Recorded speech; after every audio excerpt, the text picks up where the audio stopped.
Hey guys, welcome to Indian Creek Bow Hunting Journal. This is the Bowhunting RadNek. We have a review today for you with the new Hoyt RX-7, a new bow that's come out this year. And as always, no review is complete until you've got the RadNek opinion. A quick shout out to Gateway Archery here in Fort Worth, Texas, where I was able to demo this bow and shoot it and get a good feel for what it's like shooting this bow. So stay tuned for this quick review. Nothing new under the sun, one life to live, seeking fun. But shallow is the self-lived life, for me, myself, oh so much strife. But Jesus is the answer for a life perplexed and wanting more. It's never easy self to deny, but it's the only way to a life on high.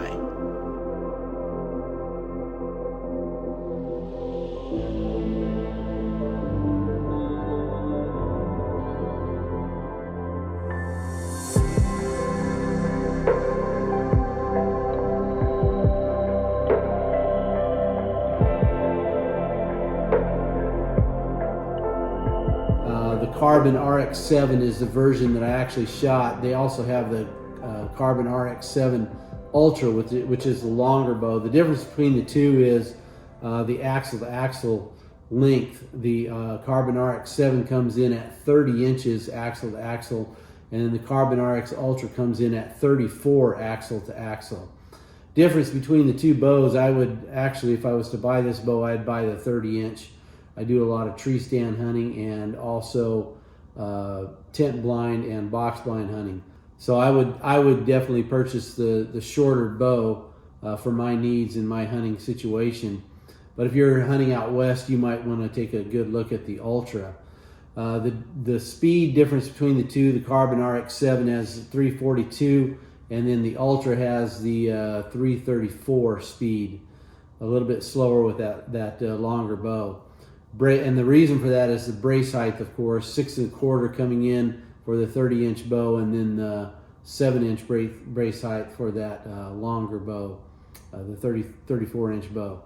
The weight difference is 3.9 pounds for the shorter bow and 4.3 pounds for the longer bow. And they both have the new HBX Pro cams. We're going to talk about that in a minute. And then the draw weights come all the way from the 40-pound limbs, which can go down to 30 pounds, all the way to the 80-pound limbs on both of those versions. And the smaller version, the 30-inch, has a 55 to 65 limb, and I don't think they have that. Yeah, they do have it in the Ultra as well. It's listed here on the website.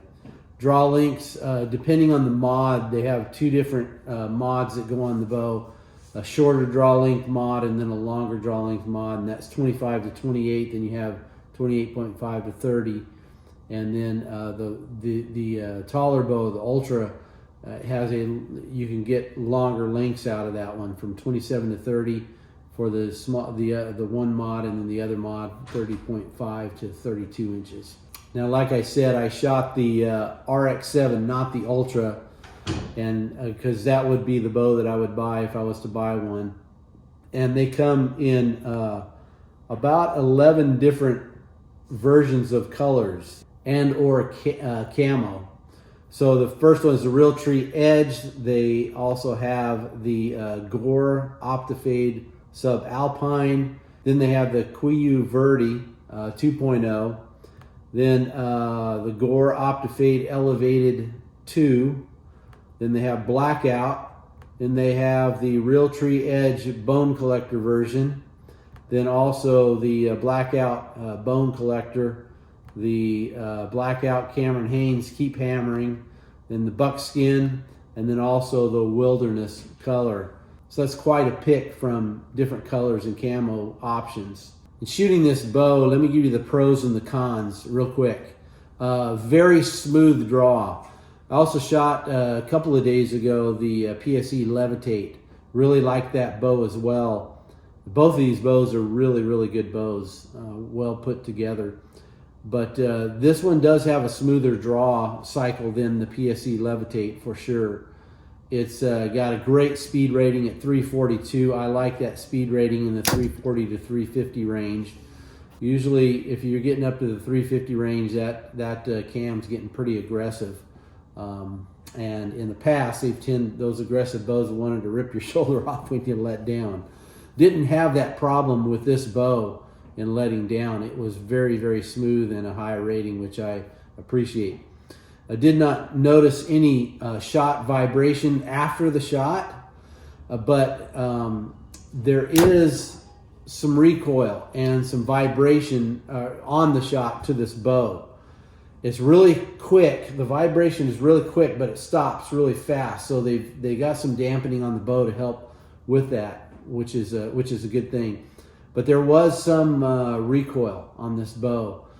Compared to the PSE Levitate, there was less, probably a little less vibration on the shot and less hand shock as well, or less recoil as well on this bow. The grip is to die for. If I could take this grip off of this bow and put it on my Matthews, I would. I don't know if you could do that or not, but it's a very nice grip. Flat on the back side where you can push off with the heel of your hand and get a good firm grip. You're not going to have any torque problems with this grip. Whereas with my Matthews, stock Matthews Engage grip, I think they call it, I had to cut the back side of the grip out because it's rounded. And so I shoot, basically cut the back side of the grip off, so I'm shooting on the just on the bare aluminum on the bow. 3.9 pounds. It's lighter than the other versions of the Hoyts as far as non-carbon bows, so that's good. I did shoot an older RX. It's been several years back. It's, I don't know, 3 years, maybe 4 years ago. And I don't even remember what version it was, but I know it was the carbon version of the Hoyt bow. And I just remember that thing felt like a tank. It was heavier than at the time I was shooting PSE bows. This probably the PSE Evo 27 and 31 I owned, and then before that I had the DNA and the Decree, and those bows were actually lighter than the RX, the old RX or the old carbon version. I don't remember if it's RX or not version of those bows, but this bow has actually got it down to what you would think a carbon bow might weigh. The lower stabilizer I also like as well, because it eliminates the need for a stabilizer up on the regular hole. If I can get away without shooting a stabilizer, I love it because it makes your bow much lighter. I don't understand why you would, on a hunting bow, you would put a stabilizer way out front and then you have to put a back bar in it, and you're lagging. You're either dragging to the tree stand or hiking into public land or whatever it is, with this big old heavy bow that weighs 6-7 pounds because of all the junk you got on it. This doesn't make any sense to me, because I can shoot my Matthews V3 without a stabilizer on it. It shoots just like a bow with a stabilizer and a back bar, only much, much lighter. So that lower stabilizer, good thing. The cons are, at 3.9 pounds, you're still up there in weight from what you would think a carbon bow should shoot. Although it is lighter, it's just, in my opinion, you should be able to get that poundage down quite a bit lower with a carbon bow. The PSE Levitate was significantly lighter to the feel. I mean, the Levitate feels like the bow weighs absolutely nothing.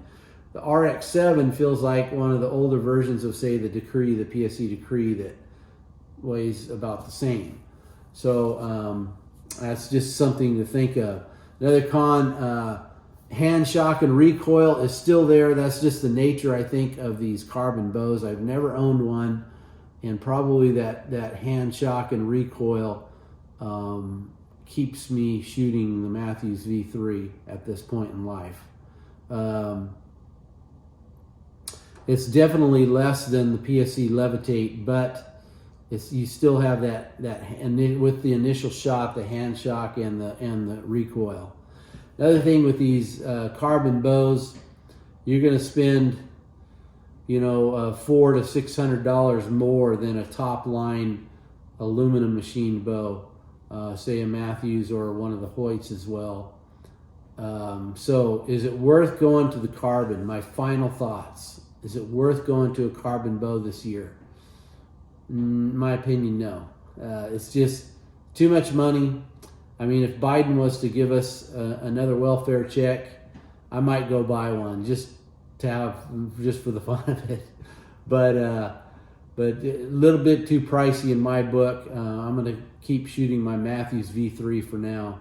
So anyways, hope you enjoyed that. Be sure and give us a thumbs up and subscribe, and watch for the future videos that are coming out. We got turkey season coming up in a few weeks, and also I got a bear hunt planned for the spring, so keep watching.